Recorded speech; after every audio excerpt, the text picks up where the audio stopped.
Hello and welcome back to the World Championship in Through the Ages. After the very special last video, we will now go back to daily business and take a look at another game of the World Championship. And if you remember, the first game of the group went quite nicely for me. I was able to win a 4-player game against Gandin, Kogito and Fjantarik.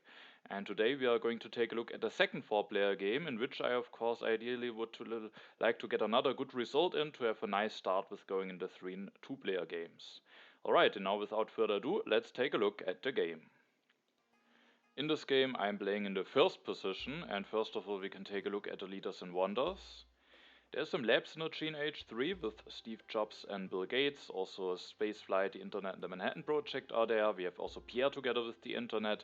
We have some culture synergy with Marlene Dietrich and Fleming. There's however no Hollywood, but there's Gandhi to potentially hide behind. There's also Churchill and the Manhattan Project to consider for the military. In H2 we have quite some culture leaders with Bach, Anthony Gaudi and Shakespeare. We have Maria Theresa but no ocean liner service. We have Suez Canal but no cook. We have Watt and the railroad. Also the Harvard College and Statue of Liberty as interesting wonders. Then Robespierre is the only military action leader. In H1 we have 2 military action leaders with Joan of Arc and Jan Žižka. Genghis Khan can help with the strength. We have Isabella for potential colonization game, but apart from her maybe not the ideal colonization leaders from H1. Of course additional military actions can also help with that. Michelangelo is there, but no St. Peter's Basilica, but maybe with the Machu Picchu, Universitas and some strong H2 wonders that could work nicely. And then we have Gutenberg and Leonardo for some lab and printing press synergy. Universitas and Silk Road as the 2 science wonders in the Forbidden City, but no, as said, no St. Peter's Basilica. I'm in first position and I have to basically decide here between taking Hammurabi and Confucius. Both leaders are very strong. I think there's one argument here that speaks against Hammurabi and one that is in favor of Hammurabi, and if there would maybe be no real big argument to each of those, probably I would still value Hammurabi a little bit higher. Here I think if I take Hammurabi, there's at least a potential of things getting a little bit dangerous, because Kogito will now very likely take Confucius. There is Sun Tzu, there is even Caesar. In the worst case scenario, all of those 3 leaders could be taken by my opponents, and then there will be a lot of events seeded, and me drawing fewer cards and being a bit more vulnerable for the military could be a really big downside. However, there's also the Stonehenge and the Engineering Genius to take, so I was hoping that maybe not all of Sun Tzu and Caesar will be taken. At least I was hoping for that. And with Confucius, it's of course also a bit annoying playing against those leaders and maybe seeding events into a very quickly flipped event deck, but Confucius would maybe be a bit safer. The argument for Hammurabi, and also the reason why I went for him at the end, is that there's only one wonder in the row. I think both Stonehenge and Engineering Genius will likely be taken away. There are however some interesting HA wonders that could still come out of the deck. There's Library and Pyramids with Hammurabi, and this being a potential military game. The Colosseum could also be a fine wonder to get. With going for Confucius, it is just a bit harder to maybe grab one of those wonders for 2 civil actions, and if I don't do this, then I have to spend a civil action to take an HA yellow card. So here I took at the end Hammurabi, mainly because he just a lot more easily allows me to grab one of those wonders that might fall down to 2 civil actions, and I was willing to take him even though there is maybe a bit of a military threat looming in the air here. Kogito, as expected, will go for Confucius, takes Frugality together with him, so the only yellow card available that doesn't require an additional civil action to play it. Fjantarik will go for the Stonehenge in the stockpile, could have also gone for the Engineering Genius, but I do think it makes sense to already have a wonder laying around. And then Gandin goes for Engineering Genius and for Sun Tzu, getting a leader plus the Engineering Genius, which is definitely not a bad start. There's Žižka in the game, there's Suez, so Sun Tzu definitely could set up for some nice things. And as you can see, I maybe get somewhat rewarded for my pick here, because there are actually the pyramids on the row that I can now, as said, more easily take. I can go for Hammurabi, I can build a mine, I can take the pyramids, and then I can just increase my population, and that is just a completely normal and solid turn. At least that was what I thought first when I thought about this turn. But there is actually, I think, a reason to maybe spend my last civil action different to come instead of increasing my population. You can maybe also think about what I might want to do with this last civil action. Because none of those yellow cards is really worth it, I think, to maybe not increase population here. But at the end I actually ended up taking the cultural heritage. The main reason for that is that now, as you can see, Caesar will get discarded on Kogito's turn, meaning that Fjantarik doesn't have the chance to go for Caesar, because if I don't do this, then on Fjantarik's turn there's Hippocrates for 2 civil actions, and then Caesar, Moses and Alex for 1 civil action. And I do think the leaders on 1 civil action, Moses and Alex, are fine, but not that great, so I do think there's definitely a world where Fjantarik decides, let's just go with Caesar, go for a bit of randomness, go with maybe a counter against Confucius and Hammurabi, and let's put some pressure on both of those players in front of me.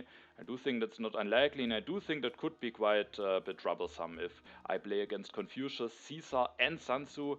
That was something that I didn't want to like. One thing that I had to check though is that if I take the cultural heritage now, will Hippocrates maybe be available for 1 instead of 2 civil actions for Fjantarik, because Hippocrates will now be at this spot on Kogito's turn, so if he just takes any yellow card, then Hippocrates will fall down to 1. However, I was thinking that Kogito might be willing here to take the library for 2 civil actions.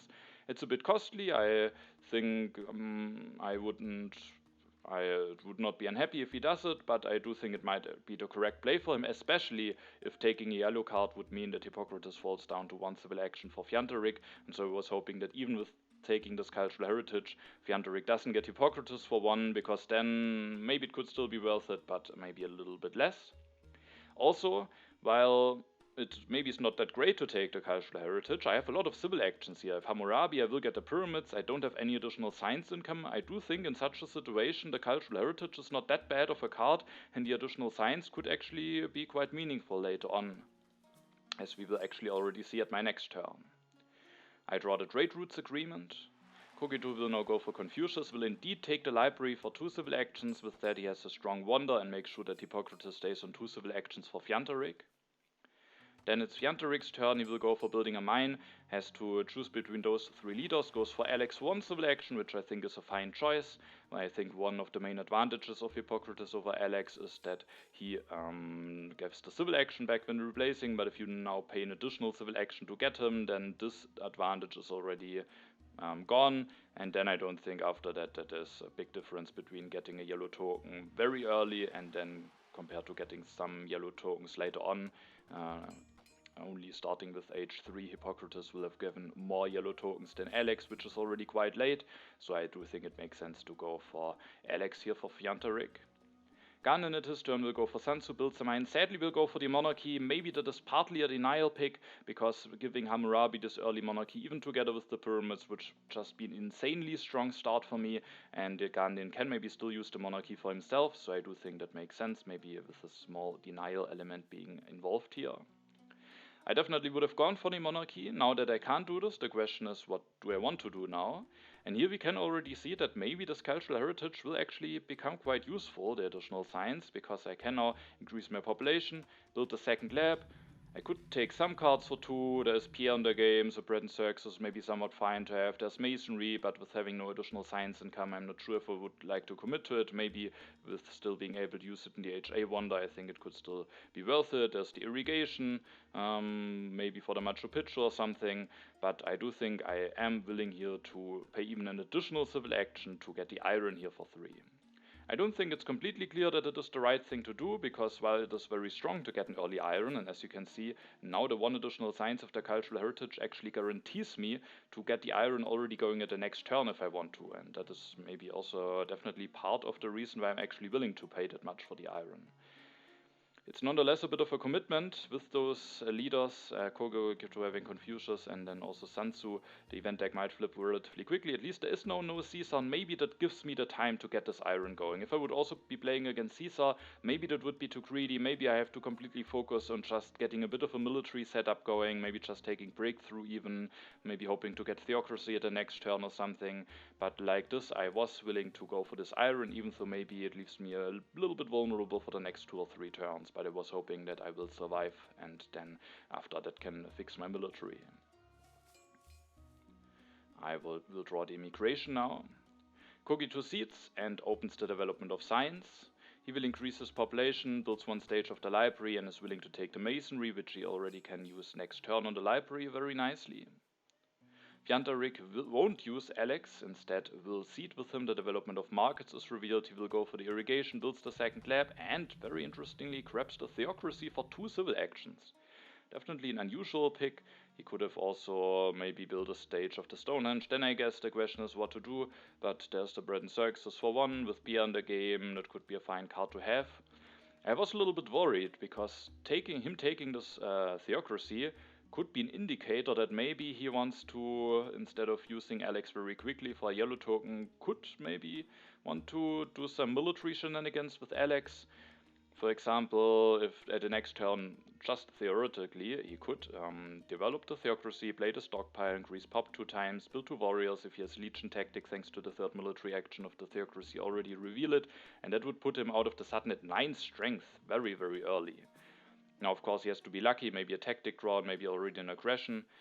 Even without a tactic, maybe he has a chance to pull an aggression off. So I was worried that him picking this theocracy actually for 2 civil actions could mean that he has something planned that maybe would not be in my interest, with me having committed to the Iron now and with me playing as Hammurabi. Gandin will build take the resource from the development of markets, increases population. He has missed out on an HA wonder with Kogito taking the library for 2 and with him not going for the Hanging Gardens, but now he gets an early Universitas, so gets rewarded for skipping the HA wonder, and with the Engineering Genius and with delaying the lab for now can already finish the Universitas at the next turn. Also, as you can see, all 3 copies of Knights are coming down the row, and with Sun Tzu in the game and the potential of an improved Knights tactic, those Knights of course are potentially quite viable. The good thing, but also maybe a thing that makes my turn a little bit more complicated, is that there is also a Monarchy. It's actually the last H1 government form. It's still quite early, so doing a revolution with Hammurabi could be very viable. The problem is taking both Monarchy Knights really makes it difficult for me to prepare for Monarchy Revolution at the next turn. So it's the big question here.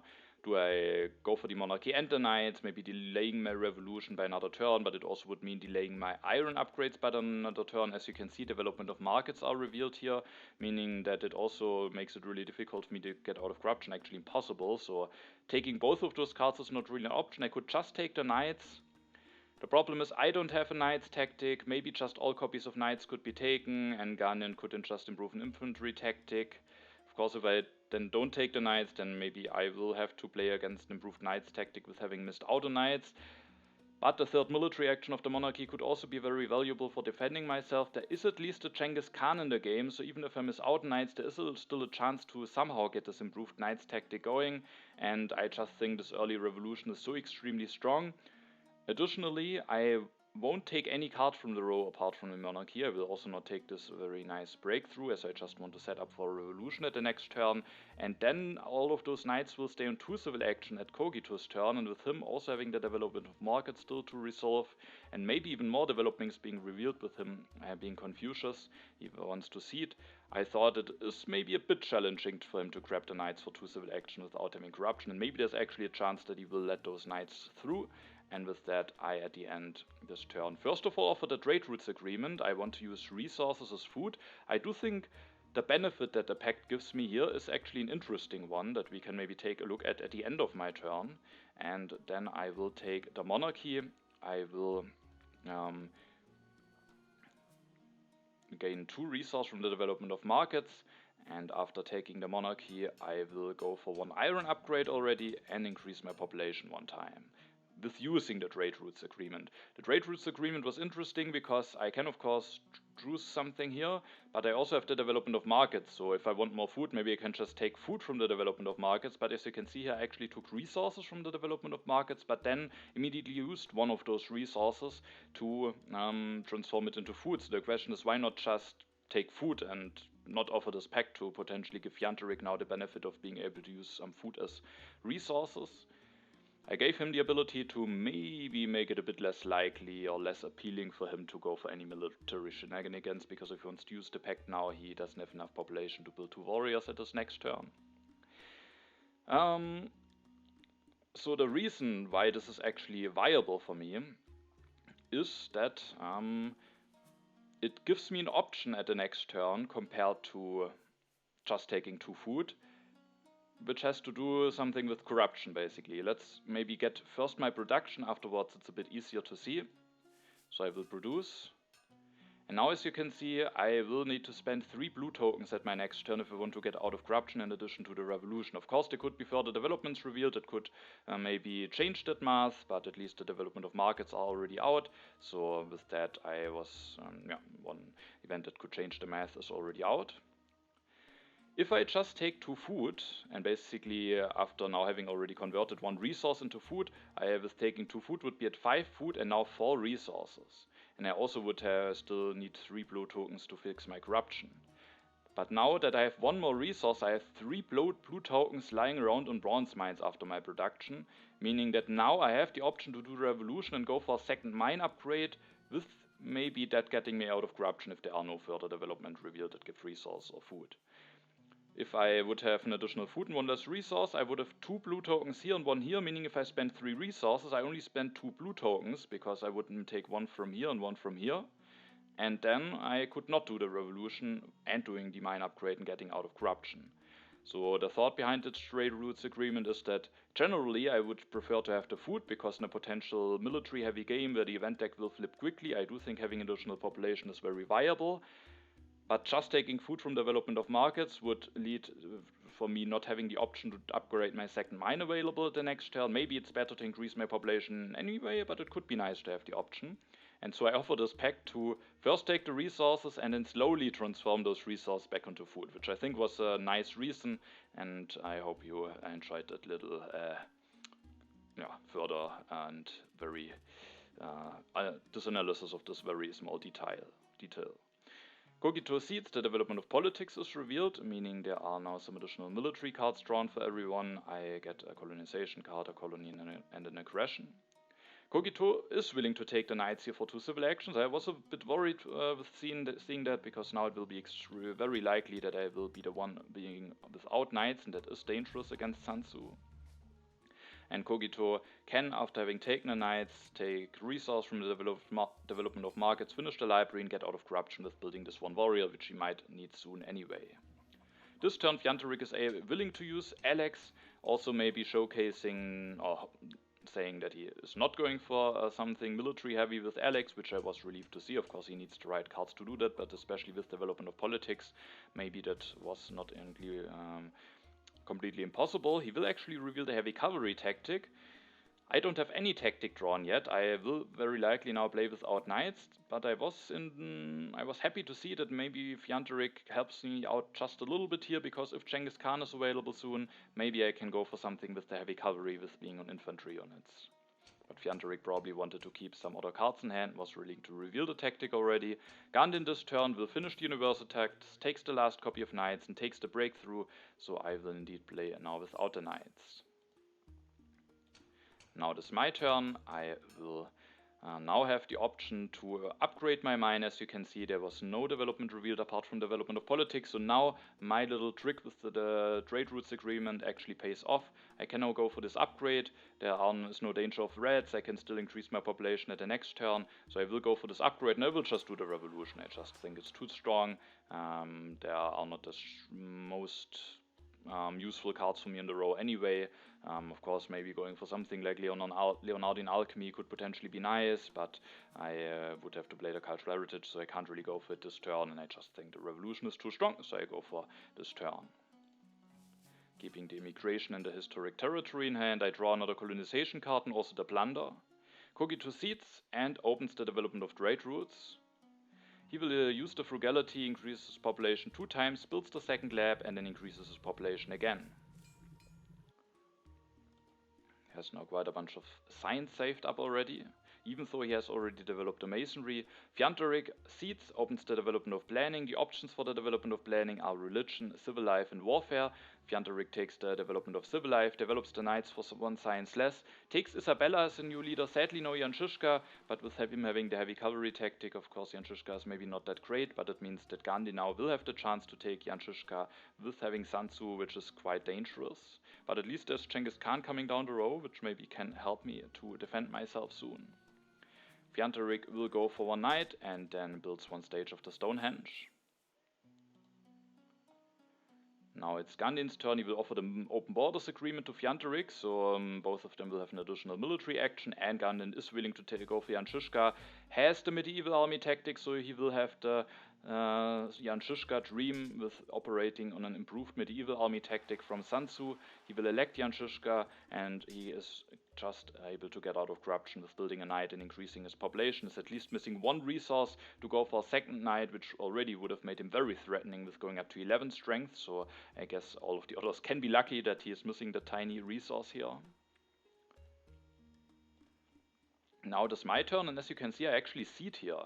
And the reason for that is that I thought I maybe have the chance to get nice value out of this immigration that I've seeded, because from the development of planning I will choose at the end the development of religion, and then Cogito can maybe also still take the religion, but maybe he will also go for something different.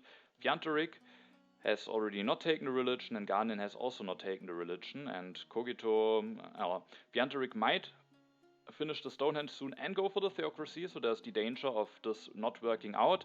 But Cogito will see, the others maybe also have the incentive to see it, and so I thought there's a chance that maybe I will just be one of the ones to get an additional population, which could be very helpful. And additionally, I will actually get up to 3 strength this turn, meaning if I flip the event deck now, there's a chance that with Cogito wanting to seed, I could maybe already avoid getting hit by a strength event. Of course, if maybe the strength event is in the second or third position, it could also be bad to seed now, and then maybe Cogito seeds get stronger, and then the strength event is revealed, and it wouldn't have been revealed if I push now, but still, at least doesn't change anything fundamentally with me, how I'm in danger of getting hit by a military event. So I was willing to seed immigration, with at least there being a chance that it will help me out. The development of agriculture is revealed. Now it's my turn. I will of course increase my population. I take the free religion. I will increase my population again. And then on this turn there is Genghis Khan on the row, and I do think Genghis Khan is insanely strong for me in this situation. Maybe one of the strongest Genghis Khan situations that can happen, apart from maybe using him to go for military push, which can of course be quite nice, but just from the raw amount of strength that he will give me. The thing is, I have no infantry tactic. There's none revealed. The upgraded tactic will be available next turn. All other players have knights. They have no reason to reveal any infantry tactics, so if I don't go for Genghis Khan, I might just have no tactic to operate on. But with going for Genghis Khan, I very quickly, already at the next turn with the plan that I'm going for now, can go for 2 upgraded medieval army tactics, meaning that Genghis Khan maybe makes the difference of 6 strength here, which is extremely high. In addition, I will get the 3 culture, so I was just willing to take him here. I thought about if maybe I could just take him for 1 civil action cheaper at the next turn, because Cogito with having the knights maybe doesn't have a big incentive to go for him, but maybe he will just go for them, maybe even as a denial, or because it just probably won't go for him, but I didn't want to take any risks in that regard in that situation, and was just willing to take him for 2 civil actions. And then I still have 2 civil actions left with Hammurabi. I made a decision to build 2 warriors. That allows me to spend 2 military actions normally. In addition, I can spend another one with Hammurabi. I will take the warfare here, because I do think I need every bit of strength and military action that I can get. As soon as Gandin has 3 knights, he will be at 16 strength, so I have to be prepared for that. And the military action of the warfare also allows me to at the next turn build another warrior. I have just enough food to increase my population, meaning that I can build another warrior, copy the tactic, use 3 military actions, but thanks to having a 4th, I can still use Hammurabi at the next turn. So I can use Hammurabi this turn, at the next turn then switch to Genghis Khan, and hopefully get a very solid amount of strength with being able to copy the upgraded medieval army tactic at the next turn. And then for my last civil action, I made a decision to just build 1 step of the pyramids. I just felt like I want to do this more than any of the other things. Alchemy, of course, could be nice to have, but I will have to concentrate on military and just finishing pyramids at the following turns. There are still some other copies of alchemy coming by the time when I have time to go for alchemy. Maybe it's just better to wait for some H2 stuff anyway. Bread and circuses with beer in the game could be nice, but I already have a free religion. With that, I rather maybe want to hope for one of those theologies, because if I indeed put my next worker that I get into the military, I will have an uprising issue as soon as the age ends, and then the theology can just fix me that without me having to disband anything. So I just think spending the civil action in the pyramid should be best. I could also play the cultural heritage, but maybe I don't. The Pyramids I definitely want to finish before the end of the age. The cultural heritage I only want to play if I find the time for it, so that just makes the most sense. And also interestingly, as you can see, I keep the aggression here in hand instead of the historic territory. The reason for that is that I thought there is actually a decent chance with me going for my strength push at the next turn that I can pull off an aggression against Cogitor. Because Cogitor has a bit of an issue. He has only 4 resources available, meaning he can't build 2 knights at his next turn. But he has also only 2 military actions, and almost all of the sources for additional military actions are gone. There's only 1 copy of Warfare Engine of Arc left. Maybe those will appear soon, but they aren't on the row yet.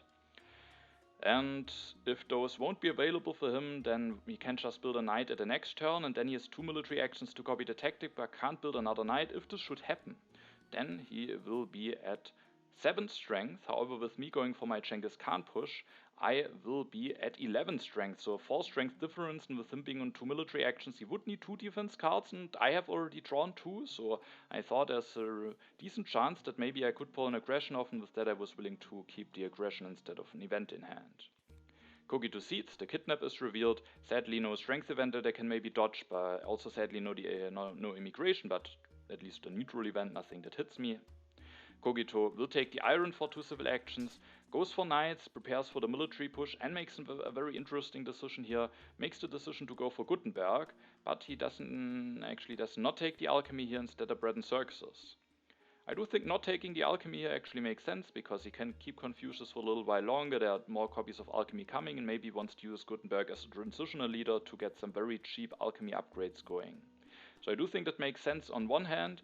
On the other hand, I do think with the looming military threat on the air, with Fjantarik having Theocracy, being able to go for the upgraded tactic, Gandin having Yanshishka, me having Genghis Khan, I do think maybe it could be worth it to leave himself open for Joan of Arc here. Of course, maybe she will be very late. He's tied on civil action, so it could not work out nicely, but yeah, I think maybe that could be an idea, but Gutenberg has the potential to maybe be a nice transitional leader, so he makes the decision to just pick him for 1 civil action while he has the chance to get a leader.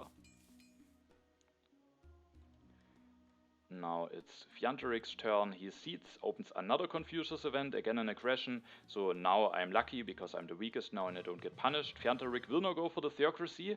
The good thing for me is he doesn't finish the Stonehenge yet, meaning I am for the moment still part of the immigration, and then he builds a knight and another knight. Is at for the moment the heavy cavalry tactic, but if he then starts building some warriors, he also can switch to the upgraded medieval army tactic soon. Now it's Gandin's turn. He will seed and opens the strategic territory. And the question was, do I want to bid for that or not? And I was willing at the end to bid for it, even though it removes a population from me, meaning that I don't really have enough population to go for 2 medieval army tactics at the next turn, unless I maybe draw an event and can push out the immigration, but I don't have an event for now, so I for the moment have to consider that I just will maybe either copy the heavy cavalry tactic or probably just already copy the upgraded medieval army tactic, but with only fulfilling 1, at least for a while. But there is a Suez Canal in the game, I get some additional strength, and as soon as I can maybe get the 4th unit going anyway, that will be quite useful. So at the end I was willing to bid 1 warrior in my colonization cards. The cards that I draw are 3 events actually, Barbarians, Reds, and the Vast Territory. Now it's Gandin's turn. He will increase his population, builds another knight. Again, he's missing 1 resource to already go for another one. So again, all of us can maybe be thankful that he is just missing the tiny resource. That could make a big difference if he has some aggressions, and then he just takes the theology and 2 rich lands.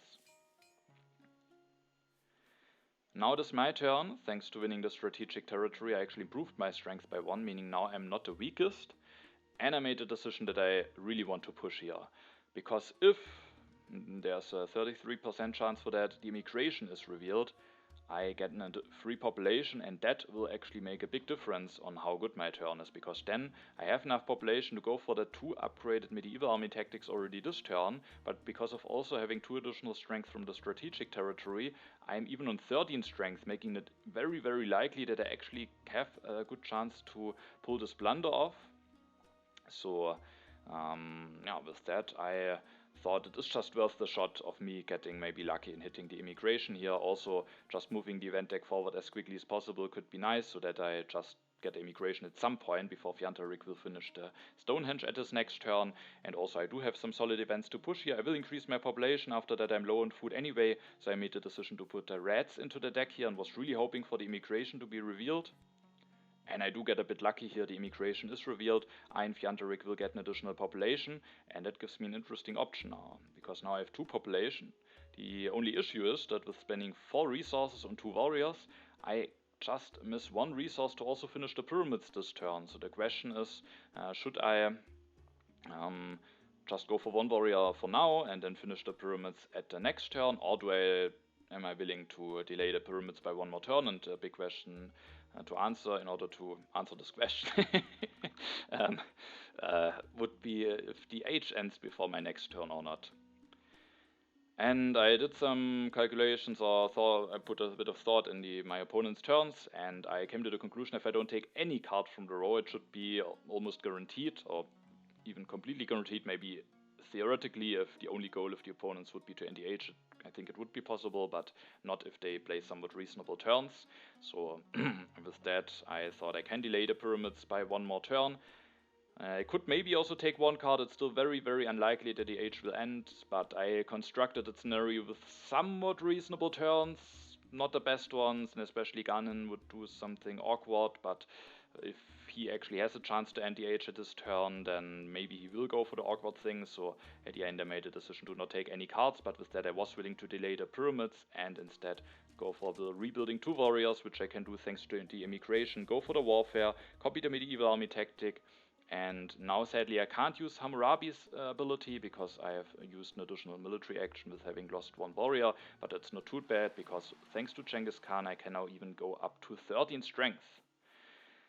Maybe I could have considered going for swordsman and already building a swordsman directly with playing the cultural heritage, but I think I wouldn't have the civil actions to do it because 1 very important card here is the theology, that I need to not have an uprising issue, and as I said, I at the end made the decision to not take any cards from the row, maybe a bit too cautious, but losing the pyramids would just be very bad. And then I actually played a cultural heritage and go for the theology. Maybe I could have also built a step of the pyramids, because as I said in the turn before, that's the bigger, more important thing to do. On the other hand, just in case some stuff happens and for some reason the age ends, of course it would be even worse to lose the pyramids if I build another step, but I don't think there's any chance that the age should end before my next turn, so maybe I should just build a step instead of playing cultural heritage. Now I'm at 13 strength, and I was very happy that I made the decision to keep this blunder, because now it will be difficult for Kogito to get an amount of strength that will make him safe from my aggression. Kogito Seeds, there's actually the Rebellion revealed, with another Happy Face related event hitting Kogito and Gandin, so Kogito has only 2 civil actions available this turn. He will increase his population, copy the upgraded medieval army tactic this turn, but with that and having only 2 military actions, my aggression will be guaranteed to go through. Also, he is actually keeping Gutenberg, indicating that he is also expecting another turn, which should be quite likely. Fjantarik Seeds, the scientific breakthrough, is revealed. He this turn will finish the Stonehenge, goes for the Code of Laws, and then will build a warrior, copies the tactic, is now at 15 strength. Now Gandin will try an aggression. His aggression was not guaranteed to succeed, but Kogito doesn't have 2 defense cards, so the raid will go through, giving Gandin 2 additional resources. He will increase his population. Now he finally can build the 3rd knight, is now at 16 strength, takes I think the last copy of iron, meaning that Fjantarik will be the player to play without iron, and then he ends his turn. Now it is my turn. As you can see, there are still a lot of H1 cards in the deck, so maybe I could have taken a card like Swordsman or so in the hand, because now with Fjantarik and Gandin being that high on strength, I actually don't get the Genghis Khan culture any longer, but the good news is that there is still a 2nd copy of Swordsman coming. I will then go for the Plunder, and again, the Pact is coming in a relatively funny way, because I will want to take enough food to be able to increase my population before I will lose the 2 yellow tokens. So I could just take 2 food and increase my population, but thanks to the pact I can actually take 1 food, then use the pact. It is the same for me, but it allows me a bit of variety on how I want to damage Kogito's position, and I do think the food doesn't make any difference for him with the age soon ending very likely, but the resource is definitely painful for him to lose. Now he can't build a knight and go for an iron upgrade, for example. The two happy face related events are already out, so he doesn't necessarily need to go for bread and circuses, and apart from the strength, which could actually be useful, so maybe it doesn't hurt him that much, but definitely more than losing a food. So thanks to the pact I can damage his position a little bit more here, as it doesn't make a difference for myself. So I will finish the pyramids. I will go for an iron upgrade, and then there is the Silk Road in a row, a wonder that I like quite a bit. I have 6 civil actions. I do think it could be a fine wonder to build. But there are also some very useful yellow cards to take for 1 civil action. I can increase my population. There are actually the reds coming, so I definitely want to increase my population now rather than later. And with that, also with there being some interesting H2 wonders, no ocean liner, but I have a colony now, so the Suez Canal could be interesting. Harvard, railroad, also statue potentially. I would also be very happy to get any of those with my strong iron production. So instead of going for this late Silk Road, I rather wanted to leave myself open for an H2 wonder, and then increased my population, took the breakthrough and also the urban growth, which I can maybe use to either upgrade this temple to theology or even build in theology directly at the next turn. The happy face related events are out, so there's no urgency in getting this upgrade done. And I have actually the vast territory in hand, so I'm quite nicely prepared in case there should be a Suez in the row. And I actually draw quite a bunch of colonies, so I could have the chance to push some of them into the deck. Another colony is revealed. I was not willing to bid, because if I lose an army, I would be open to an aggression. At the end, Kogit was actually able to win it, sending a knight and a colonization card away, but he can rebuild 2 knights this turn, and has now acquired a bunch of resources, switches to Gutenberg this turn, builds an arena, builds 2 knights, goes for an upgrade, and then uses Gutenberg to take this copy of Alchemy. Has only 1 lab because of having lost a 1 to the raid.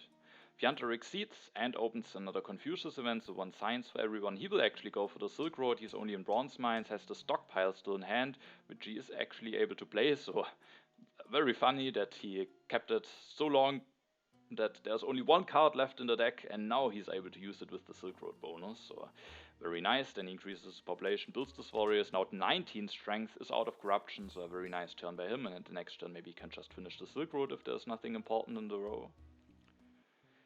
Now H2 starts, and it's Gandin's turn. And he will go for another aggression, and that was actually guaranteed to succeed, because Kogit has only 1 card in hand, so him winning this colony also left him again a bit vulnerable, which he will get punished for now. I think it might still be the correct move to win the colony. There's a Suez Canal, and the resources were extremely valuable for him. Also, he lost already quite some stuff, so maybe he just needs to take even more risks in order to make up for it.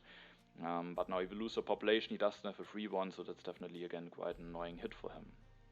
The first card of the H2 is actually the coal, which might be nice for Fjantarik, who has enough science and resource to go for an upgrade at the next turn. Gandin this turn won't be willing to go for the coal. He could have done it, but maybe his turn wouldn't have worked out it nicely then, so he just goes for 2 iron upgrades and takes the drama. As we saw in the beginning, there are quite some culture leaders in H2 with Bach, Gaudi and Shakespeare, so the drama could be a useful technology to have. I actually see it here, I'm not the weakest, and I just thought it could be nice to see the reds here, especially Fjantarik has a lot of food saved up. Apart from him, the others don't get really hit that hard by it, but I'm not the weakest, and I can push this, so I made the decision to seed, and the reds are indeed revealed, so Fjantarik at least gets hit by that quite heavily.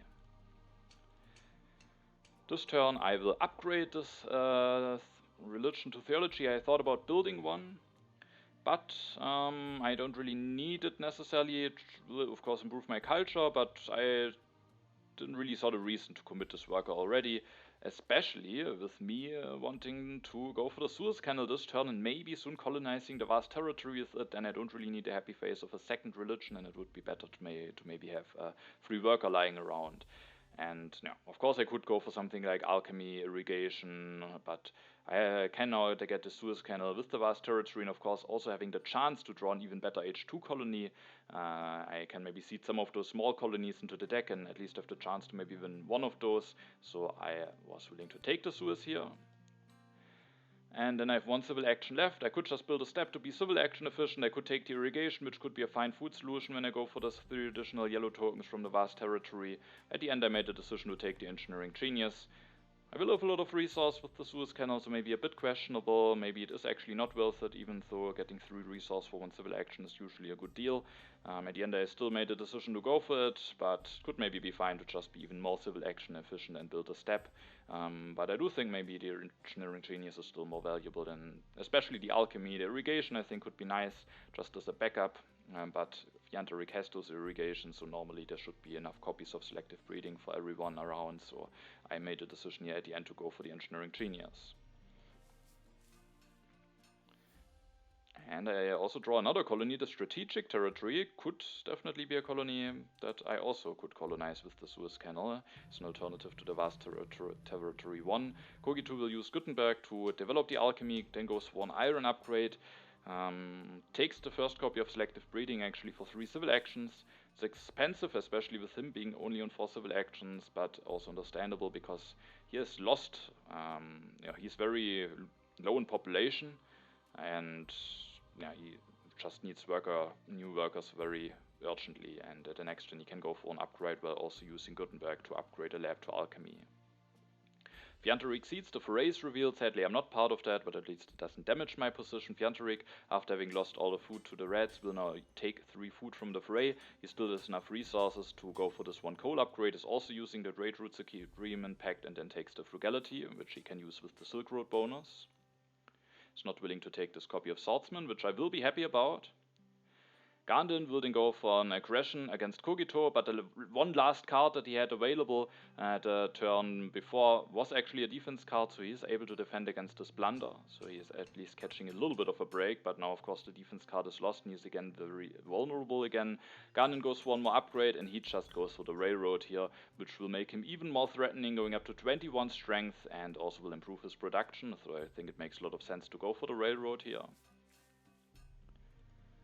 Now it is my turn, and I will first of all make the decision to seed. I'm again not the weakest, and I just thought, I have now the Suez Canal, the Historic Territory with me having Theologies could be a fine colony for me, and while it could be won by one of the opponents, I wouldn't mind. I have also some chances to win it, and it would benefit me more with having the Suez Canal. And after Kogito has catched the break for a little moment, now it's already going back to just being the opposite of an ideal start for him. He will now lose again a population, doesn't have a free one, so he has a very, very bad position and got hit by a lot of stuff, so a very rough game for him so far. This turn I could finish the Suez Canal, but I made a decision to delay it. First of all, I won't get any new colony because I actually use all of my military actions this turn. But I just wanted to get the cannons. I have a tactic for them already in hand, and I made a decision at the end to also go for the swordsman because Gandin will soon go up to 21 strength, and just being on warriors might not do it for me any longer. So I made a decision to go for swordsman. Of course, rifleman might be better for me with my good production, but at least the swordsman, if I go for them now, I'm one of the 2 strongest again. I get a Genghis Khan culture again, and I have already a tactic for them, so I can now go for the swordsman. Then I only need a 1 copy of cavalryman to fulfill the tactic that I have in hand at the moment. So I go for the swordsman, I will develop them. Going for all of those upgrades will also get me out of corruption. Now again I have 2 civil actions left, and the question is how to use them. There are definitely some cards that I could consider. The Code of Laws, I could take and develop it immediately and still have at least 5 science left. There's an Urban Growth that I could take. At the end there's also a Cartography with me having all of those colonies. But at the end I thought I don't want to get distracted by anything here. I just want to be very civil action efficient, using those 2 civil actions already, being able to finish the Suez Canal for only 2 civil actions, and maybe still being able to take something like Scientific Method or Selective Breeding or Cavalryman.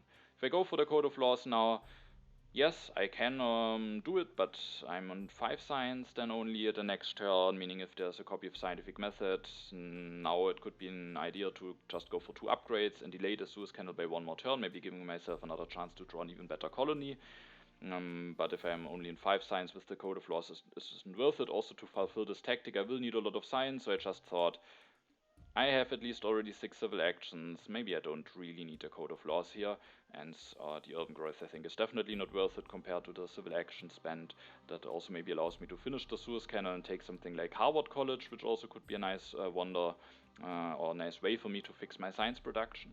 The cartography of course could be interesting, but it also costs some actions, and Gandin will be very threatening. He is playing just in front of me, so there is definitely a chance that colonies will be revealed in Kogito's or Fjantarik's turns. I didn't want to commit into a complete colonization game with pushing a lot of colonies. Maybe I will push them anyway, with me being fine if maybe one of the others wins it, hopefully not too cheaply.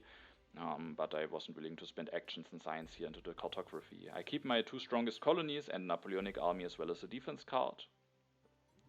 Kogito, as said, can go for 1 upgrade to selective breeding this turn, and also for 1 upgrade to his labs. He is now only at 1 farm, 2 mines, and 1 lab, so his position, his civilization is working on operating on very few workers at the moment. He then goes for the Code of Laws, and the urban growth is starting to take small risks with missing, not taking the cannons, but maybe he has to take some risks in order to catch up economically, and then just hope that he maybe doesn't get punished for it. But the pain train doesn't end here for him here. He will now get hit by the spy, which is a very, very big setback. Actually, the strategy will be available for him at the next turn, but now he has lost he would have had just enough to go for it. Now he doesn't, and Fjantarik is now at a very healthy amount of science again. I was a little bit worried because he got the fray, got his early coal, now got his journalism, so he is building a very nice civilization. He is completely fine with his strength, has the Silk Road, can go for more coal upgrades, and now is it for science production and start some culture production with building this journalism. So I was a little bit worried about his quick H2 developments that he's getting started here. Also he takes the opera, with that he's prepared now for Godi, Shakespeare and Bach very nicely. Gandin declares a war over territory against Kogito. So that might steal him 2 yellow tokens potentially, depending on how much Kogito is willing to defend. He will finish the railroad, is now at 8 resource production, just takes this copy of selective breeding. If he doesn't take it, there's only 1 left, so he didn't want to be at the risk of missing out on it. Is willing on the risk of missing out on the cannons though. Now it is my turn, and as you can see, I actually seed a vast territory into the deck here. So at this turn I made a bit of a commitment on the question which colony do I want to go for, and as you can see I made the decision to go for the strategic 2 instead of the vast territory 1. And I do think the vast territory 1 could still be very useful for me, but a strategic territory might be even better, because Kogito is still extremely vulnerable. He can't fix his military action soon, so he might be in a vulnerable spot. And in such a situation, it can just be extremely important, or it can be decisive which player gets the most out of this one player being at a weak spot. And this strategic territory will first of all give me a boost in strength, but also give me 5 cards, meaning there are some good chances that I will maybe draw some aggressions, maybe drawing a war, so that I hopefully can take part on this, on plundering Kogito civilization. So because if I don't get anything, wars or aggressions out of it, while maybe the others get some aggressions out of it, then it could be quite bad for me. And also with getting the strength, I will immediately get a Genghis Khan culture again. I'm one of the 2 strongest. I was at the end willing to seed a vast territory into the deck, because just as said, maybe I will be able to win it. Of course, it could be strong for one of my opponents, but if it is revealed a little bit later, maybe I can even use it for transitional purposes, send an army away, go into the Napoleonic army, or for 2 medieval army tactics with just 2 cavalrymen. And so at the end I thought it may be worth it, especially because I get more benefits if I win it because of having the Suez Canal. The uncertain borders are revealed, so in addition to the yellow tokens from the wars, Kogito will now also lose 1 from the uncertain borders. I will finish the Suez Canal, colonizing the strategic territory, and as you can see, I indeed will get the option to go for some aggressions at my following turns, so that will maybe be unfortunate for Kogito. I have now lots of those aggressions available. For the rest of my turn I took the cavalryman. I need them to fulfill the Napoleonic army tactic. Maybe I also can just stay on medieval army tactics for a while if I don't get the cannons developed quickly. And then after that I still have some civil actions left. I could have also, after finishing the Suez Canal, just gone for the Harvard College. But I thought it is worth it to have the cavalryman, even though there's not a copy left, and also maybe a scientific method is also a very fine solution, especially maybe if I should get Newton potentially at my next turn together with the scientific method. I even have the popularization of science net, even though I will actually discard this because it will actually be a bit of a question which cards to keep here. Then I take a breakthrough, and I also take the frugality. And frugality is maybe an interesting pick. Breakthrough I think makes sense with my science production, at least not being the highest. At least I have a bunch of science saved up. I just felt, of course, it might take a while until I can use the frugality, but when I can use it, I thought it's just a lot more helpful than getting even more resources. I have already 16 resources saved up. I very likely would be able to use the urban growth, for example, for second theology, or maybe with going for scientific method, but I just thought additional food will be even more helpful, especially with my food upgrade potentially being delayed quite a bit with the selective breeding, with there only being one copy left. It was a tough ask, what I should keep for my politics. As you can see, I actually only kept one of those aggressions. Maybe that's a mistake, maybe I should keep a second blunder. My thought behind keeping the international trade agreement is that I can offer it to Kogito. At this point, Kogito has taken that much damage that, of course, there's always a comeback possible, but very likely it's just in a very bad spot. And if I offer it to him, I just get... It's basically irrelevant for me what he gets out of the pact. I just get some benefits, and over the time that will add up to an amount that is similar to what I get out of the blunder, and it is guaranteed to work for me, while an aggression, if Kogito gets a bit lucky, might also fail. Also, he will be starting to get a bit of food, can maybe soon go for a third medieval army tactic, can maybe somehow manage to get a strategy going soon. For example, if he rebuilds this alchemy with Gutenberg, he's at 8 science, so soon maybe he is in a position where he at least can threaten to defend against an aggression, and getting a safe pact might be better. Maybe it's a bit questionable though to keep this defense card, but on the other hand there are 2 colonies coming, the vast one especially. I have the Suez Canal, so I do think at the end it makes actually sense to keep those cards that I kept. And there's of course the chance to even draw more interesting cards. Sadly, first of all, the vast territory is revealed. I was a bit unhappy to see that revealed that quickly, because now I can't bid for it without being at the risk of an aggression. I was still willing to bid 7, but it was mainly to make Fjantarik pay. Could have been quite risky. If I win it, I have to set an army away, and I'm quite weak. But at least I can still threaten to defend, so maybe the opponents could still consider going for an aggression against Kogito, but I guess Kogito with some H2 cards 9 can also threaten at least to defend against an aggression, so it would be quite dangerous for me, but at least one spy is already out. I've drawn quite a bunch of aggressions. Maybe I could have even bid more, but if I then get hit by aggression still, it could be quite bad. So I was willing to bid an army. I was mainly just thinking that it will make Fjantarik pay, because he can just send an army and rocks from Isabella and should be willing to bid more. At the end he even gets it for knight, 3 resources and 2 colonization cards. Kogito this turn will increase his population, uses Gutenberg to rebuild the second lab, going up to 5 science production, and then he has just enough to go for the strategy this turn, even one more. Now that he goes for Newton, Gutenberg has done his work, and he's just aiming to get a new replacement leader as quickly as possible, and then the strategy and the cannons might help him to be a bit safer soon. Fjantarik will go for this copy of Rifleman, which makes a lot of sense. He takes the urban growth, the reserves, so some yellow cards for one civil action, rebuilds the knights that he just sent away for the vast territory. I was not too happy on how this vast territory seat worked out. At least he had to pay 3 resources, which maybe delays his economical development a little bit, but the additional yellow token I think are definitely worth it for him. Gandin will also get some yellow tokens with the War over Territory. He offers then the scientific cooperation to Fjantarik, but he has tons of science saved up. I guess Fjantarik also has some science saved up, so there was the hope that he would accept. Definitely, but he decides against it.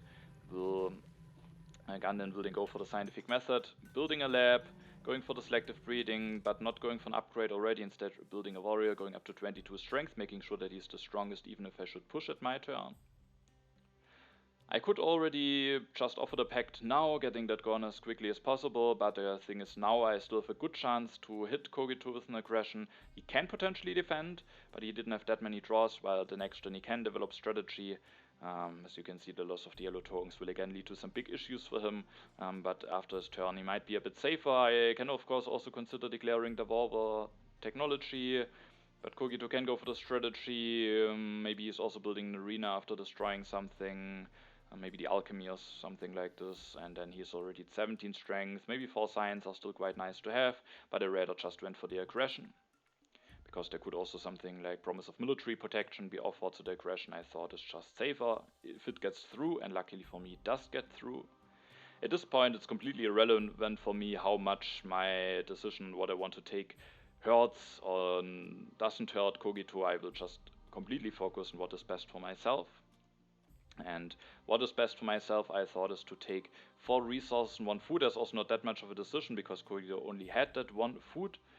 But that 1 food might actually end up being quite nice for me, because I made a decision to just go for the selective breeding this turn, making it certain that I can go for the selective breedings, that maybe there aren't any hate draft shenanigans happening. I thought it's very, very unlikely, but even if I get a selective breeding for cheaper, the next turn it might still be very important to get the upgrades going now. And if I go for 2 upgrades, which I will do now, I have 5 food, meaning already without the 1 food I could have increased my population at the next turn, but now thanks to the 1 food I can increase my population 2 times at the next turn, and it could be extremely helpful. I have to think about my Genghis Khan transition. I can maybe only have him for 1 more turn, and I do think I will need population for that, maybe starting to build some cavalrymen, so I didn't want to just take some yellow cards here, and instead rather wanted to invest my resources and get the food upgrades going as quickly as possible. I keep the war, as it could still be nice. The aggression, I will draw a colonization card, the fortifications, and the inhabited territory. Kogito seeds, the border conflict is revealed. Gandin is able to win it. He was willing to build his warrior, so maybe he had seeded the event into the deck. Kogito will go for the strategy, will lose 1 alchemy to the border conflict. At this point, maybe it actually saves him a civil action, because he had an uprising issue and needed to destroy something anyway. So the border conflict maybe was actually good. Maybe that's one of those few moments where a border conflict was actually nice. Maybe he would have preferred to disband a warrior, but then he's again in big threat of an aggression. At this point it's looking quite dim, his hopes anyway, but you never know what happens. Newton can provide him some value. There's Pierre in the game, he has 2 arenas, so there's always a comeback possible, especially if maybe there are some wars happening between his opponents. He will then take the breakthrough, the rich land, and also the Republic. Gets a lot of valuable cards for 1 civil action, and if he maybe does a Republic revolution with Newton, he soon will be at 8 civil actions, and then who knows? Maybe he can build his civilization in a way to actually start going for a bit of a comeback. Fjantarik this turn will finish the Silk Road, takes Shakespeare, he has the opera in hand, already built the journalism, and then starts to go for 1 rifleman upgrade using the 1 free military actions that he is having. Gandin seeds and opens the barbarians, that was seeded by me. He is the most culture, but is also the strongest. He will go for Bach, meaning that both of my opponents here are going for some culture leaders. There's still Godi left for me, but there's only 1 copy of opera and journalism left, and it's the question if I really want to go for Anthony Godi, so Fjantarik and Gandin might soon start to generate a bit of a culture lead. Gandin, interestingly, wants to keep Yanshishka for another turn, but doesn't want to be at the risk of not having the dramas available, so he is willing to miss out on the science discount, has a lot of science anyway, but still wants to have the drama developed. I seed here the inhabited territory into the deck, and I was really hoping for maybe the historic territory 1, or maybe potentially also another colony that could be seeded by 1 of my opponents to be revealed, because then I could still use this army to send them away, transition a little bit, because I will this turn actually go for Maria Theresa. Sadly, the historic territory is not revealed, instead of Crusades, another bad event for Kogito. I mean, he is really having a nightmare of a game so far, getting hit by that much stuff, so a very unfortunate game for him. I will go for Maria Theresa this turn. There's definitely a chance that the age will end before my next turn. It's not necessarily happening, but it could end, and then if it should end and Maria is available for 1, I don't get a civil action back, so if I take her for 3 it might actually only be one civil action more than what I would have to pay at the next turn. And the thing is, I can increase my population 2 times this turn, which I probably want to do, definitely want to do. I can't really wait for it, so I just wanted to get Maria now, and I was hoping that she can give me some nice benefits. With the colony coming, maybe I can send some units still away to maybe get a bit weaker, and then she can give me some resources, and I also have some very decent food production.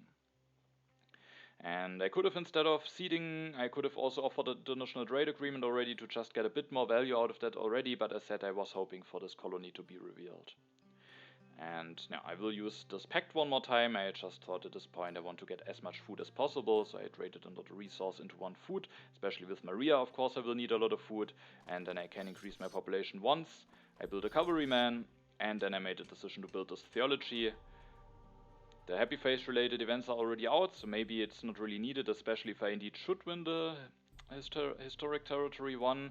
I do think there was a specific reason why I didn't just increase my population again. I guess no, because if I don't lose the 2 yellow tokens to the end of the age, now I can actually go for 2 more population increases, which I can't do if I get into consumption. If the age ends, then it doesn't make really a difference, but and then I might need the theology anyway, so yeah, at the end I just build it, also get a culture production earlier.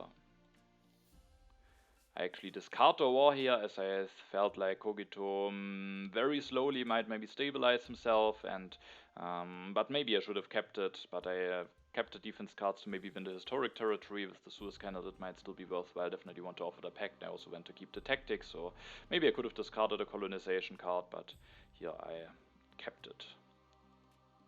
Kogito seeds and opens the cultural influence. Fjantarik and Gandin get the most out of it, however it could have been even bigger if it would have been revealed after they get their culture leaders going. Kogito takes the last copy of Rifleman, maybe as a tactic for them, maybe just wants to have them in hand for safety. He is willing to delay his Republic revolution for it, so it could be an indicator that he actually has a tactic for it. Or he just doesn't want to take any more risks any longer. Now the historic territory is revealed, and here we can see that keeping the H1 defense card was not really worth it, because at the end I'm able to win it for 6. Of course I could just send a cavalryman away and both of the cards to only send 1 unit, but I don't really need all of those swordsmen anyway. 2 are probably enough to go for 2 Napoleonic army tactics. Also at the turn before, you maybe noticed that I actually didn't go for the fortifications. Maybe I would have gone for it if I would have won the territory for 2 units already then. Then I maybe would have just gone for the cannons, built 2 at that case, because instead of building the theology I could have increased my population in additional time and went for the fortifications. But the upgraded medieval army tactic will short-term actually be better than the fortifications, only at the time when I have 4 cannons, the fortifications will give me more, and long-term the Napoleonic army is also just quite strong with still having some swordsmen lying around, so I rather discarded it and went with the plan of going for the medieval army tactic for now and then transitioning into Napoleonic later on. And so I this turn sent 2 swordsmen away and 1 card, meaning I still have the H1 colonization card in hand. But I have now an additional colony. The happy face might be useful with me only having theologies as a happy face solution, and the additional resource from the Suez Canal is of course also very nice to have. Fjantarik this turn gets a bit of Shakespeare culture production going, builds this opera, also using the Trade Routes Agreement Pact one last time, goes for 1 coal upgrade and then takes the efficient upgrade.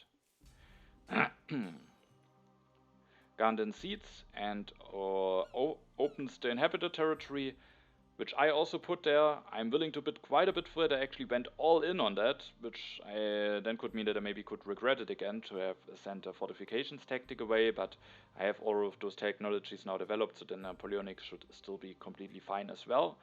But sadly, even going all in, and inhabited territory is of course extremely valuable. With me having Maria, I would get 2 activations out of her just by winning the colony.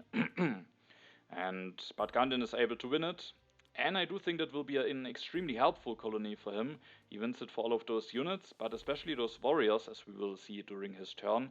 He doesn't really need anyway, because he goes for those cannons, builds 1, builds another 1, has the mobile artillery tactic, goes for Bach, takes the wave, builds the drama, and when I saw this turn I was really worried about my abilities to catch up to Gandin. I mean, it's definitely possible. I have a strong economy. I'm not that much behind in culture, But Gandin can now easily go for more culture production. He has a very strong yellow bank, tons of food production, and with having this tactic and also the wave, he should easily be able to go for a big amount of strength. So I don't think I can punish him militarily really, and then I have to overcome the culture deficit in some peaceful way or maybe with warring some of the opponents. So I thought Gandin has a really good position here with having this tactic now and sadly getting the inhabited territory that I put in there. Fjantarik, maybe we can take a look at the overview soon, maybe after the next turn when H3 already has started. Now it's my turn. This turn, instead of pushing an event, I'm not one of the two strongest anyway, I just wanted to get the International Trade Agreement pact going, and with me having Maria and soon being relatively deep in my yellow bank, I just wanted to get the additional food production here, as I already have some very strong resource production. And then this turn I will increase my population. With Maria, I will build a cavalryman. Thanks to having won the historic territory, I am one of the two weakest, meaning I get 3 additional resources out of Maria Theresa, which is nice because that allows me to build this one cavalryman going up to 23 strength, now being one of the two strongest, but I still have enough resource to go for 2 scientific method upgrades, and I just felt like that should be the best thing to do for my turn. There's a justice system that I could go for, but I think just going for science upgrades now, maybe enabling myself to go for an H3 government form in the near future, and also with that being prepared for an early Bill Gates, who could be very strong if I get him early and maybe just build a 3rd lab that could really boost my position and be a way how I can just maybe build such a strong economy that I can be very strong for impacts, prepared for impacts, and maybe get a high scoring wonder. So I really wanted to get those upgrades going, and I can also rebuild a cavalryman, so this turn was just really straightforward for me. And then I will draw some cards. The Infiltrate, also a terrorism. Kogito this turn offers the promise of military protection, wants to get some additional strength, while Gandin will get some additional culture. He will do the revolution, will also develop the rifleman for free with Newton, gets food upgrade going, and also 2 upgrades to rifleman is using an H2 military action instead of an H3 military actions to get more H3 draws, and is now 25 strength and one of the 2 strongest. At least him being stronger means that at the next turn I can get 3 additional resources out of Maria Theresa again. Fjantarik will use Shakespeare, or will increase his population, doesn't use Shakespeare for anything in that regard, builds the 3rd farm, goes for the last coal upgrade, so before he is committing to more culture production, he first wants to make sure that his economy is up and running, and then he takes 2 yellow cards, which will be quite valuable together with the Silk Road. Now it's Gandin's turn. The first card from H3 is the Democracy, which sadly is quite a strong one for him. Interestingly, Gandin cancels the promise of military protection here, maybe with the reason of not allowing myself to get additional resource out of Maria Theresa, because he could have just kept the additional culture production. Maybe he knows something about some strength events and doesn't want to get stronger this turn, but I do think he actually does get stronger if I remember it correctly. No, actually not, so maybe because of strength events, but it could also be partly to deny me some resources here. At least it means I'm one of the 2 strongest, so I can relatively safely push an event. I thought that with me having the Napoleonic army tactic and also some nice food production, I hopefully will have a good shot at winning the refugees later on, which is why I decided to put those into the deck. And the event revealed is the freedom of movement, which I think I can actually use quite nicely, because that allows myself to use the freedom of movement first to put a unit somewhere else, and then rebuild the unit with the additional resources that I then get again from Maria. I do think for some time it worked in the app that you then don't get the additional resources, but at some point it was fixed as like this. It is how Vlada intends it to work, so that was I think at some point something that got fixed. Now I can use cavalryman into scientific method, and then afterwards I have the additional resources from Maria Theresa available because I dropped down in strength. And now, I do think getting this 3rd scientific method is just quite strong, easily allows me to go for an H3 government form. Sadly, the first copy of Democracy is already taken. I also would have liked to get this copy very much. But there might be another one coming. Also, communism and fundamentalism could be interesting. Fundamentalism, especially if I want to go for something military heavy. And also, if there's an early Bill Gates, the 3rd lab could be quite nice, also for space flight, potentially Manhattan Project, internet. I just felt it should be very nice to have this 3rd lab, and then I can now use Maria, rebuild the cavalryman, take the justice system. Of course I could hope for civil service, but I just rather wanted to have the justice system now than the civil service later on. And then I take all of, not all of those cards, I take Revolutionary Idea, Opera, and Architecture. I just wanted to also have a way to do something in a peaceful way. There's Gandhi, who knows if I get the right military cards, and if I get, for example, Marlene Dietrich or Fleming, and also the multimedia, I could also still set up quite a strong culture production myself. For now, the culture gap isn't as big. Actually, I forgot to pause, so maybe we can do it now. Yeah, of course, I actually didn't get my production yet, so I think it's maybe fine. So we can see Fjantarik and Gandin have the culture lead. Fjantarik, for the moment, a bigger culture production. If he builds a second pair soon, which he might be able to do, he might for now take the culture lead, but Gandin probably will still stay relatively close behind him. He is able to go for democracy and more cheap dramas. And I am a bit behind, at least not that much, so if I can set up some culture production myself and then score nicely in impacts, definitely can also win this game peacefully. With me having the Napoleonic army tactic and Maria Theresa for some military benefits, I definitely thought that if I get the right cards it could be worthwhile to go for a bit of a military push. And then we have Kogito, who definitely recovered quite nicely. I think he did a nice job of still building up a somewhat nice position, but still, all of the stuff that he lost is of course still, yeah, it's still, his position is quite bad or worse compared to the others. He's behind in culture, but he has not the most civil actions. He has at least some decent production, but not the biggest yellow bank. So he is still in a tough spot, but if he gets an early PR maybe, if he can defend himself and maybe some wars will be happening, or he can just set up some nice stuff for a big internet, there's always a comeback possible here. So now I wanted to have Architecture Opera, I also wanted to have the Revolutionary Idea to allow myself to already go for an H3 government format the next turn in case there's one in a row.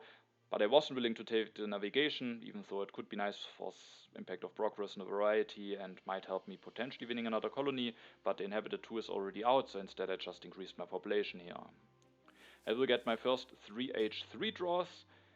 I get an impact that is at least playable, an aggression and a defense card, so maybe a fine draw, but no war yet, also no H3 tactic. Kogito seeds and opens the National Bride, giving Fjantarik even more culture. He will take a Revolutionary Idea, a copy of reserves, and just another copy of reserves, so he's just using all of his civil actions to take some yellow cards here.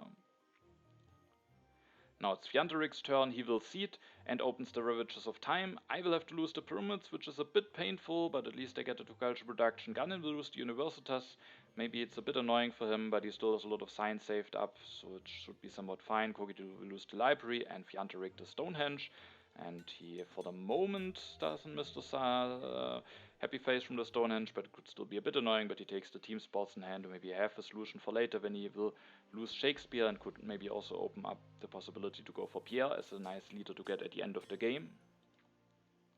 Gandin seeds and opens the wealthy territory, and so there's actually another colony coming, and now the colonization card that I've just drawn actually comes in quite handy. I'm able to win this colony for just a cavalryman, so yeah, that is of course quite nice for me, especially with having the Suez Canal. Of course, maybe I don't need a resource as much, maybe the population could actually be missing, but if the population is missing, I can also just spend an iron mine here, and I still have made a benefit with the wealthy territories resource and the resource of the Suez Canal. Gandin this turn is willing to reach out for Marlene Dietrich. She will help him defending himself against the culture leader that he's maybe building up towards, and who knows, maybe if he gets something like military theory, he can also be threatening for himself. But with the National Bride revealed, Fjantarik has now a bit of a culture lead compared to Gandin, and now we can see with those culture leaders, a moment ago it still looked like I'm in touch, but now I'm already more than 30 culture behind Fjantarik, so I was a little bit worried about the situation where two of my opponents just committing a lot into culture, and I'm a little bit forced into military, but taking then with military down both of them might be quite difficult, especially Gandin is very nicely set up for the military with his big yellow bank, so I was a bit worried about the overall position, but of course I have some very strong production, so hopefully I will be able to do something with it. This turn I'm the weakest, and I decided to pass on pushing. I will build a cavalryman using Maria's additional resource, which I again was able to use thanks to winning the wealthy territory too. And now, this turn is a bit of aggression. I sadly am missing 1 food to increase my population, so I can't really do that much. I could just take some cards, but it would feel a little bit awkward. I could actually this turn play the revolutionary idea and get the democracy. Could maybe be interesting, and maybe with the democracy and then if I maybe get movies, multimedia, I could still somehow compete in culture, but it would be quite difficult, I think. And so I committed to a bit more military focused line, which still allows me to switch into culture, and that is to actually go for the statue here. Because regardless on whether I will go for a peaceful approach or military heavy, I do think I need even more population. I need population to put either into urban buildings or into military, and for that the yellow tokens of the Statue of Liberty are quite nice, and while I have the monarchy for now, I will also take the fundamentalism together with it. If I get the right military cards, that could be an extremely strong government form for me. If not, I could maybe, if the democracy is still around, also still consider going for the democracy, but sadly with Fjantarik having theocracy and lots of science, I didn't expect the democracy to be available again. So with this decision of not going for the democracy and instead going for the fundamentalism, I make a little bit of I commit already a little bit into a military line, but I just felt like those cards are available for cheaper. I have a nice tactic, and hopefully I will maybe be able to pull something off here, so I took the fundamentalism. I could now just finish the statue with the last 2 civil actions, getting the yellow tokens, getting a bit of additional food production immediately. I could also develop the fundamentalism, but I didn't want to unnecessarily drop down low in science and also didn't want to commit, as there might at least be a chance to get a democracy still at the next turn. So instead I made a decision to finish the statue, but I was willing to actually use the architecture in it. Maybe I will be missing the 6 science if I indeed go for a military heavy approach, but it might also just be very nice to have the architecture. I sadly already built quite a bunch of urban buildings, but I might be building more. I have the impact of variety already in hand, and I at least have some decent science production plus Maria Theresa, so I was hoping that I can allow myself the 6 science spent here. I draw some more cards. Impact of technology could be nice, even though I have developed a bunch of H2 techs. Will maybe go for cannons, maybe for opera. The fundamentalism is a very big science investment, so even though I have a lot of science, the impact of tech might not be that great actually for me here, but I definitely have the potential to maybe prepare for it. Draw another aggression and potentially interesting tactic, but sadly no war. Kogito seeds and opens the historic territories. A lot of colonies are in the deck. For that I was actually not willing to bid, as I would just be vulnerable to an aggression, which I at this point didn't want to risk. Gandin at the end wins it for just a cannon, so that's nice for him. Now it's Kogito's turn. Pierre is not on the row yet for him. He goes for the tanks, develops them, goes for the spaceflight, the revolutionary idea, and the urban growth. So the spaceflight might be a relatively big scoring wonder for him. And I also think I considered some lines where I take spaceflight, but I at the end didn't like it too much. The refugees are revealed. Sadly, Kogito overtook me in strength, so at the end I'm not able to win it, but I'm also not able to lose it, and the player who wins it maybe is in a bad position anyway, while Gandin at least will lose a population now, so I think it still did some nice things for me. Fjantarik takes the democracy in hand, goes for the team spots, builds one, and interestingly makes the decision, even though he doesn't need the happy face from the theocracy, to not develop the democracy, which might be the right decision just to play it a bit safer, because if he spends all of the science out of the sudden, it gets very difficult for him to go for something like rockets, air forces, maybe military theory. So maybe he just wanted to first of all see how the situation will further develop. He has seen that I have taken the fundamentalism in hand, that I have the cannons in hand, that I have tons of resources and will have a lot of population available. So yeah, I think it's probably as safe to not develop the democracy. On the other hand, maybe you can be greedy here, but 2 copies of Revolutionary Idea are gone, so it's probably quite risky, so maybe it's safer off with keeping it in hand, even though it's quite a value loss. But now, he could get heavily punished, so he is already running away with the culture. This turn I had to face an interesting decision, or not on my turn, but on Gandin's turn when he offers the scientific cooperation to me. As you can see, I actually rejected, and it was a very tough decision for me, and maybe I made a wrong call here, I think.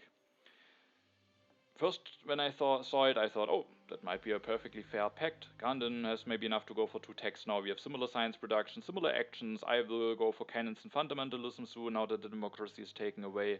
I want to try something with the military at least. And yeah, so I thought it's a perfectly fine pact. However, I took a look at Gandin's turn. I do think it allows him a turn where his position just explodes that much that I didn't see any chance of catching up to him any longer. Maybe I should have accepted it actually, that maybe I have bad chances anyway and just get at least the signs against the two other opponents, maybe hoping to pull off a big war against Fjantarik. The problem is there's still Gandin in the game who could cause some problems potentially. At least I have actually the Infiltrate in hand and the Fundamentalism for more military actions. So maybe I should already focus more on getting something like second place, but I still thought I'm not that much behind Culture still. I mean, it's definitely getting more, especially also to Fjantarik. This turn that I thought that Gandin could do, if I accept, is that he could go for an oil, upgrade, spending his first 4 actions. He then can take and develop the civil service. Thanks to the pact, he would have just enough science to it. And then, thanks to the civil service giving 2 actions back immediately, he still would have 3 actions left to take the air forces. After that, he would be sitting at a civilization with 14 resource production, 9 civil actions, and he wouldn't be able to go for air force at the next turn, but in 2 turns his yellow bank is extremely strong, and I just didn't see any way to beat his civilization if he goes for that turn. However, he can still go for the civil service, he will still be on 9 civil actions, he will still go for the air forces, and he has maybe a nice amount of resource anyway, so yeah, it's a tough call. I do think it would help him a lot more than me with being able to go for this turn. Maybe he wouldn't have gone for it anyway, and I just saw something that he didn't value that highly as I anyway. So it would be interesting to maybe hear if that was a turn that he would have considered if I would have accepted a pact. Yeah, so I think he would get more out of it than me, but I would science-wise get a relatively equal amount. So I would get some nice science benefits for myself, which could be helpful for me to maybe set up something against the other two. But I at this point didn't want to give up hopes on first, and I just with the turn that Gandin could do, I didn't see a world where I beat him at the end. So with that, Gandin can go for the civil service, but he isn't able to implement the oil this turn. Instead of taking it in hand, he just makes the decision to pass on it and rebuild some military.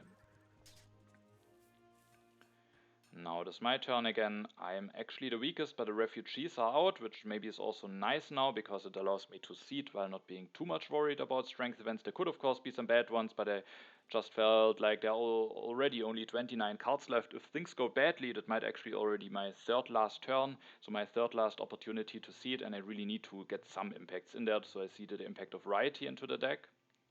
Luckily I don't get punished for being the weakest, instead the immigration is revealed. And as you can see, I go for the Fundamentalism, which also increases my culture production thanks to the Statue of Liberty. And I could maybe just take a Wonder, try and build it, but that won't cut it for me. I won't be able to catch up with something like this, I think. So I need to hope to do something with the military. The issue is, Gandhi is actually coming down the row. And if Fjantarik goes for him, I maybe have a shot to go for the infiltration, but first of all, I don't know if I after that already have again the chance to go for a war.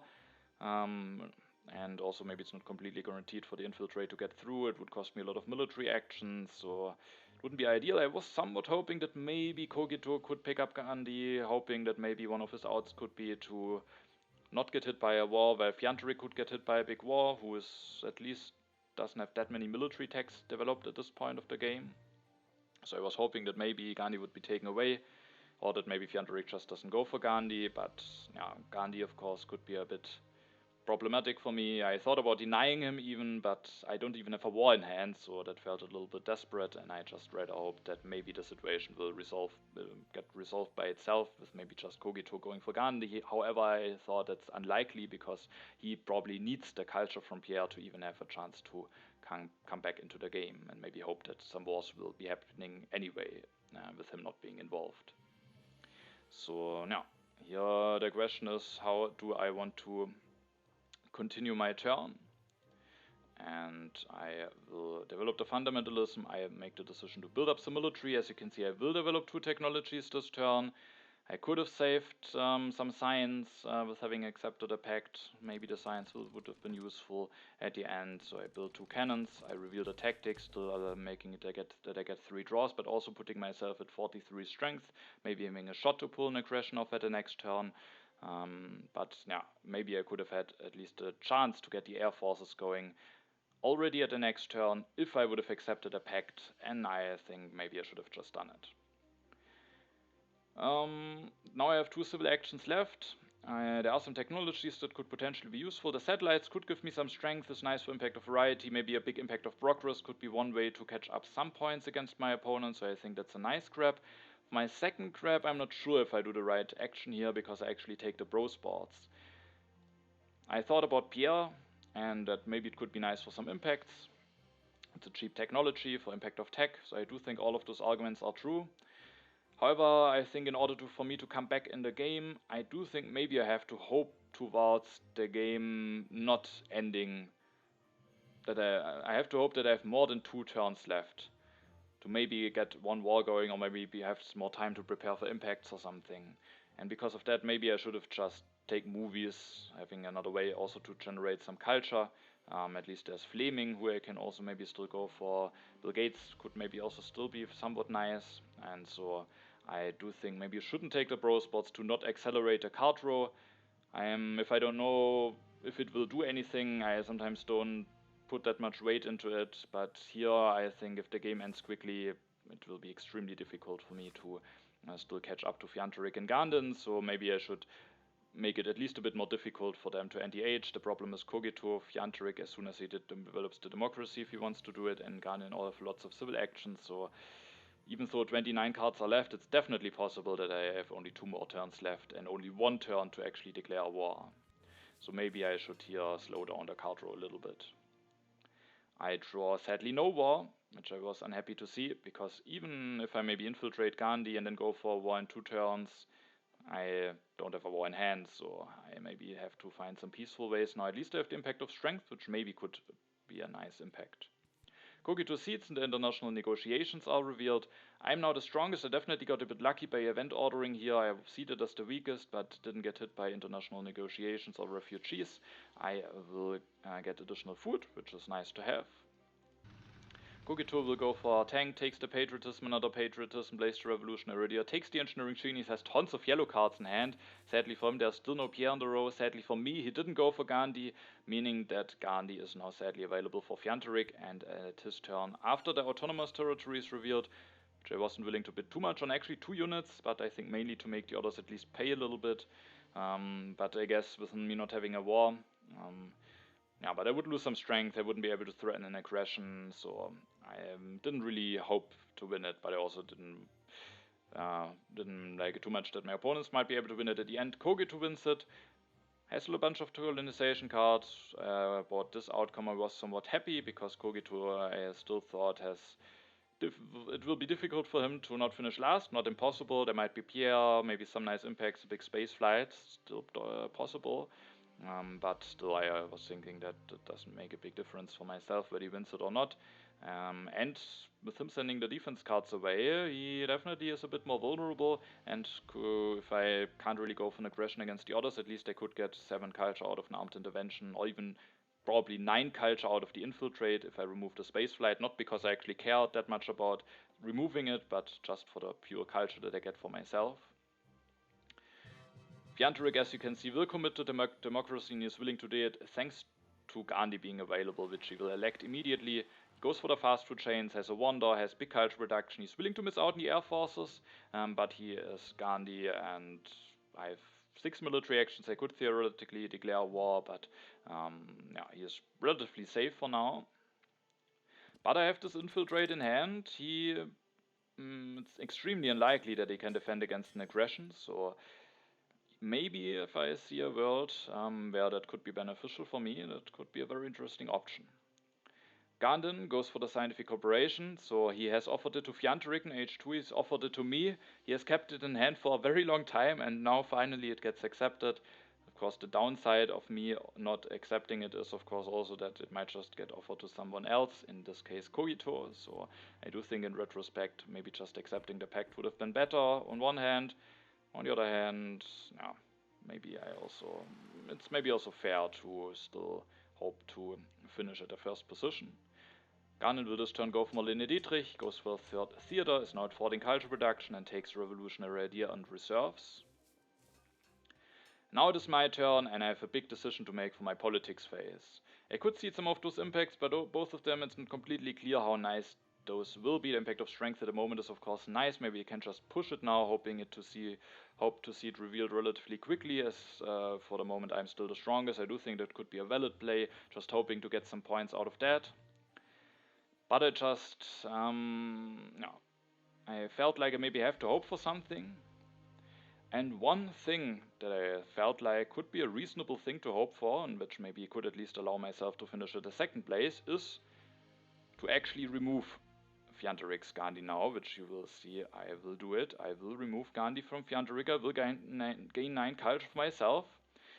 There are still 14 cards left in the deck, but the age could easily end, and just taking no card at all is maybe difficult, especially because I don't know if maybe the age won't at the end end anyway. Also, I don't have a war in hand, so with this infiltrate I wasn't really looking at the benefits for myself. I mean, I'm getting 9 culture, that's not bad. Fjantarik is out of the sudden not safe any longer, has to be very worried. And the thing is that Gandin is actually not that badly prepared for war. He has 6 military actions, he has 22 resources, just enough to go for 3 air forces and declare war, which would put him at 67 strength. And my hope was that if I take Air Forces, and Kogito takes the last copy of Air Force, and with there not being that many military, there are actually some military techs left, but no tanks, meaning that Fjantarik will have some difficulties to maybe get an H3 tactic going, his best thing to do in such a scenario would probably be to go for 3 Napoleonic armies. Just still a somewhat fine defense, but if all copies of Air Force are taken away, then it's definitely less than 67. I mean, we can calculate it. It would be instead of 921 from the tactics, so it's plus 12, plus 15 from the rockets, plus 27, so 53 to 67. It would definitely be a significant amount of culture stolen. He probably can't finish the fast food chains. Maybe he can find a way to. I guess probably not. He can't finish the fast food chains. Unless the age is actually extending, but it could also have some benefits for myself, because I will go for Bill Gates this turn and I have huge production after that. And then I just thought that maybe that gives me the hope to finish at the second place, allowing Gandin to pull off a war, and then myself maybe increasing my chances to get United Nations at my last turn. And with Gandin being occupied with going for war, maybe he wouldn't go for it anyway. It's only giving him 8 culture at the moment. The Manhattan Project is giving him 9, but if he can build a religion, then it's already at 12, the United Nations. If he then has some nice impacts, the United Nations definitely could be a viable target for him, so definitely increases my chance to get United Nations. And that was my hope that I was basically having. And I was hoping maybe I get lucky, draw another nice impact, can play one, can maybe evaluate something like Impact of Strength with United Nations, get further points on Fjantarik, and that was my hope here for second place. I didn't really see a lot else. Both of those impacts are somewhat dangerous. Impact of Tech is actually not that great for me at the moment. It's maybe seedable, but not really great. I could just go for an aggression asset, for example, gaining 9 culture for an infiltrate against the spaceflight just for the culture, and then maybe getting more draws, hoping for some impacts. But if I don't open up the possibility for a war for Gandin, it's less likely that I get the United Nations. Maybe it's still somewhat likely, but I just felt if the game ends peacefully, Fjantarik finishes it, I can't catch him, and Gandin also is just a really strong position, also for a bunch of impacts, so I was hoping that that might allow myself a chance to finish at second place. At this point, I hadn't that much hope left in myself for first place. So I take the Air Forces, I will go for Bill Gates. Probably I won't get his resource for many turns, but he will give me 6 culture, and also his resource will still allow me to maybe build a bit more stuff. I will increase my population one more time with Maria Theresa. I will elect him, take the multimedia and build one. It will help me for impact of variety, increases my science, because impact of science could potentially be an impact that maybe I could be hoping towards. And at the next turn I could just take and finish the United Nations. If I get lucky and it's available a bit cheaper for me, I have some more civil actions, can maybe develop civil service or do some other stuff. And I thought about some different variations, going for Opera, just doing some other stuff. I am missing one science now to go for Air Forces, but I don't have a war. It's very unlikely that I actually draw one that then the age doesn't end.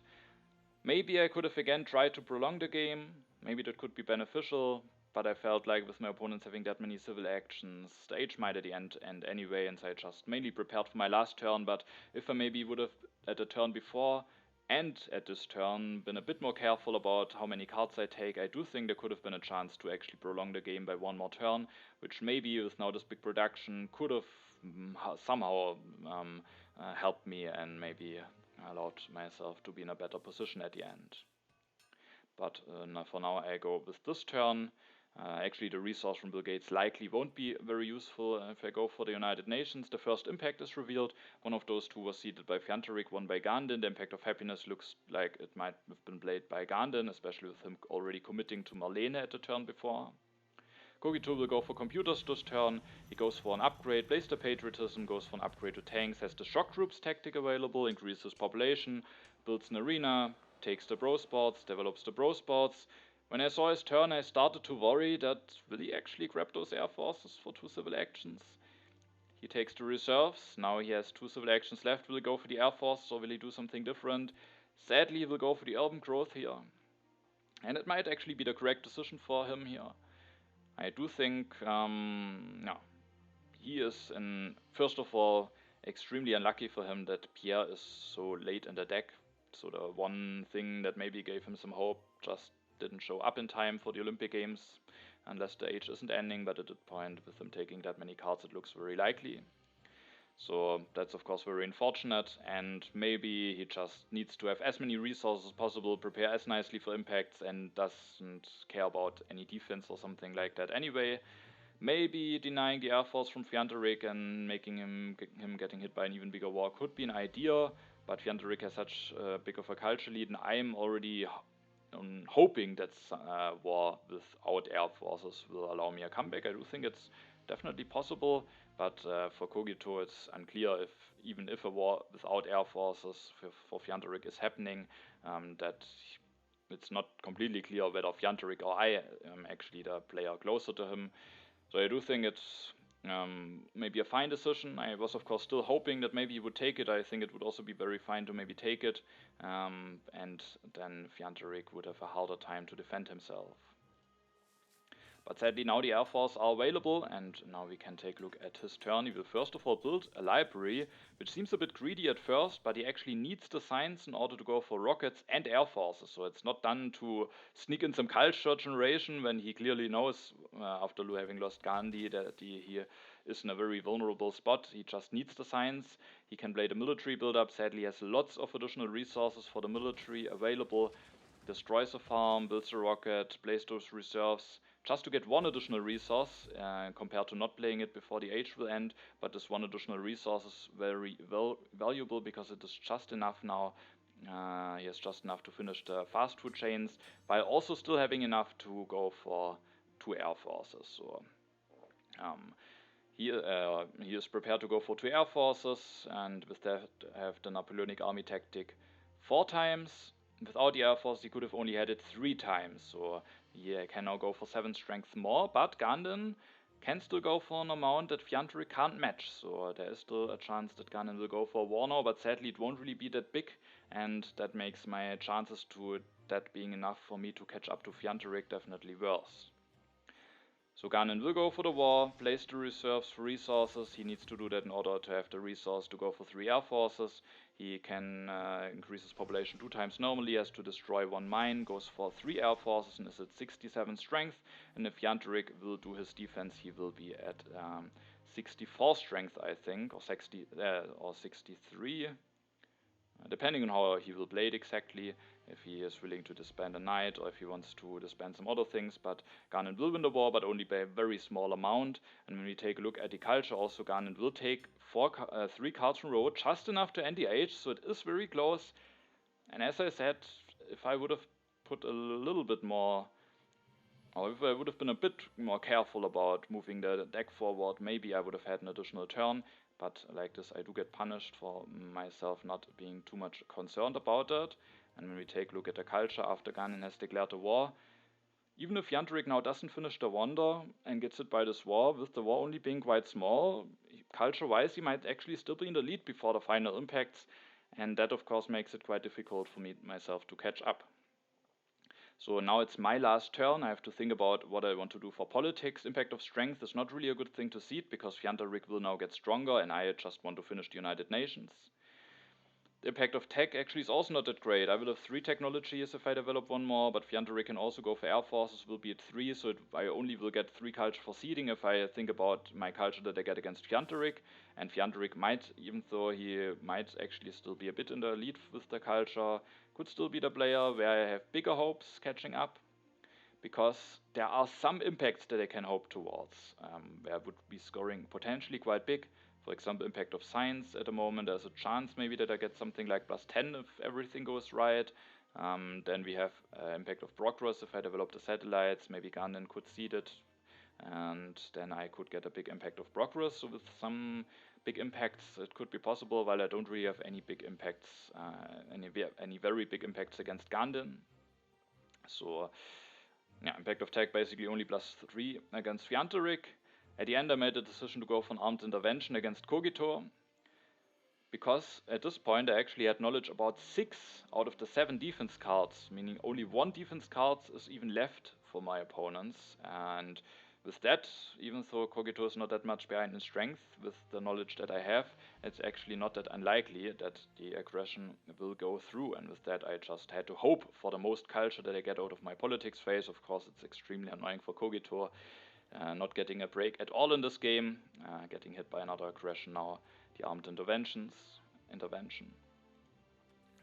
And then I will take the United Nations, I can develop the satellites, I can finish it for 16 points, I'm now at 120 +10, and the big question is, do I want to evaluate an impact or not? I can evaluate the impact of tech, which at the moment would be +4 for me against Fjantarik, but -4 against Gandin, or I could evaluate the impact of strength, which would be +5 against Fjantarik and -5 against Gandin. And the goal, of course, with that would be to get further and get closer towards Fjantarik. So if I do this, then of course impact of strength makes the most sense. And yeah, so the question is basically, do I have real chances to catch up to Fjantarik, or do I maybe also have some chances still to catch up to Gandin? And I did think that if I have chance to catch up to anyone, it would be Fjantarik, especially with, as I said, with those impacts, impact of progress, maybe impact of science, and then some neutral impacts, or slightly beneficial impacts. Maybe that could be possible. The bad news from my perspective is just that if we assume that impact of happiness was the one played by Gandin, then Gandin hasn't seeded a single impact, while Fjantarik has still 3 impacts from his own that are coming. So I did some calculations. I thought I have a very, very small chance, but it's only a very, very small chance to maybe finish still before Fjantarik, and with that I made the decision to not evaluate an impact. Because if you remember how the first 4-player game in the group ended, Gandin was able to finish at the 2nd position, and Fjantarik lost. And from a tournament standings perspective, it would make more sense for me, or it would be better for me if maybe Fjantarik finishes before Gandin. And as I felt like my chances to finish before him are very, very, very slim anyway, I didn't want to evaluate the impact of strength. And if we go to with that logic, then of course I maybe shouldn't have gone for this infiltrate at all, as maybe that would have allowed Fjantarik a good chance to win, but I at this point had still a reasonable chance to finish 2nd place. We only have 1 other game finished so far, so I definitely think tournament standings should only play a very small part in the actions, but here it guided my actions a little bit. If the air forces would have been denied and maybe Fjantarik would have lost 7 more culture or 8 more culture, then I think it would already be close enough that I would evaluate the impact, as I think my chance would be better, but like this I didn't really have a lot of hope, and of course after not evaluating the impact, the hopes for 2nd place are even worse, but I didn't really see them even with evaluating it, especially if there would have been a lot of impact seeded by Gandin, then maybe I can hope for some bad impacts. Maybe both impact of progress and science or something bad like this. Is of course still possible, but I didn't want to evaluate an impact that's worse against one player and better against the other. If I think my chances are extremely slim to catch up, and maybe there are actually some combinations of impacts that theoretically could also still be possible to finish before Gandin. First impact is the impact of population. Kogito lost a lot of population during the course of the game, so it's quite bad net impact. Sadly, the other players are better in it than me. Kogito will go for an additional lab, which could be an indicator that the impact of science could maybe also have been seeded by him. He will also then finish the space flight and go actually destroys the mine, doesn't have the resource to go for this upgrade. It's definitely a heavy indicator that either he has seeded impact of science or he's maybe hoping towards it being seeded. Otherwise, maybe it could have been better to go for some arenas, but impact of happiness is out, so maybe he doesn't really have to play towards it. And also, I didn't really check how big a spaceflight was. 23 cultures, so a fine spaceflight, but also not a really big one. Fjantarik will disband the knights, is not willing to harm his economy even more, maybe an indicator on the impacts.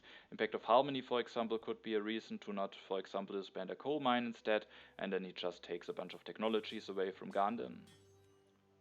Gandin will now steal 9 culture. Fjantarik could have made the loss a bit less big if he would have kept the knight, and it would have been even only 7 culture stolen by Gandin. He will go for an armed intervention against Kogito, gains some additional culture, plays the revolutionary idea, goes for 2 technologies, but I know that impact of tech isn't in there, increases science production, and I think at this point he doesn't have any impact seeded. And then before the final impacts, we can see that both Fjantarik and Gandin have now the same amount of culture. And I'm quite behind. Of course, I get the Bill Gates bonus, but I would need some really good impacts in order to be able to catch up to any of those players. And Kogito, I think, did a nice job of stabilizing his position, but especially also with being unlucky and PR not being available, wasn't able to get near the culture scores of his opponents. The first impact is actually the impact of science, probably seeded by Kogito in the hopes of winning it if maybe Gandin doesn't go for those computer upgrades, or maybe if the impact is revealed before his turn. Impact of architecture is just a bit better for the players that are already in the lead. Then we have the impact of harmony, which maybe could have been seeded by Fjantarik as he wasn't willing to destroy his mine. That is actually a relatively good impact for myself. We have the impact of variety, which was seeded by me and is a fine impact for me. So I'm now 29 culture behind with the Bill Gates bonus even a bit closer. If I would have evaluated impact of strength even again a bit closer, so you can see here that there was maybe some hope left. With an impact of progress maybe instead of the last impact, it could have been quite close. So maybe I should have evaluated the impact of strength.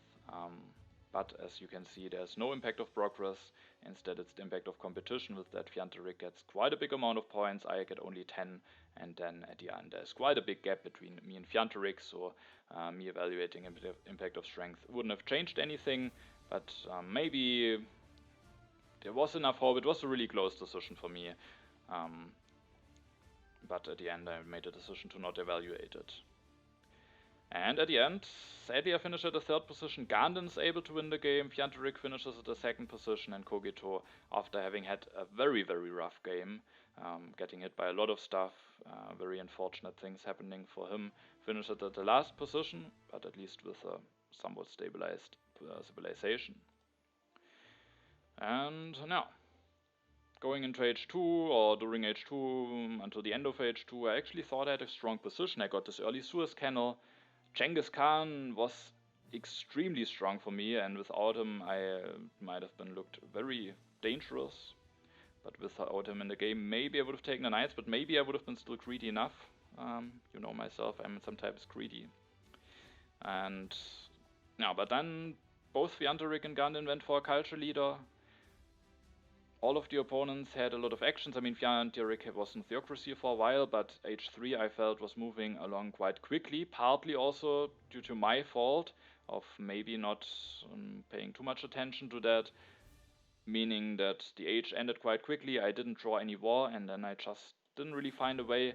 At the end, my best hope was this infiltrate against Fjantarik. At least I thought that it was my best hope. I do think that if the war would have been bigger, there would have been the hope would have been a lot more real to finish before him, especially if I then evaluate the impact of strength. As we see at the end, it wouldn't have been enough.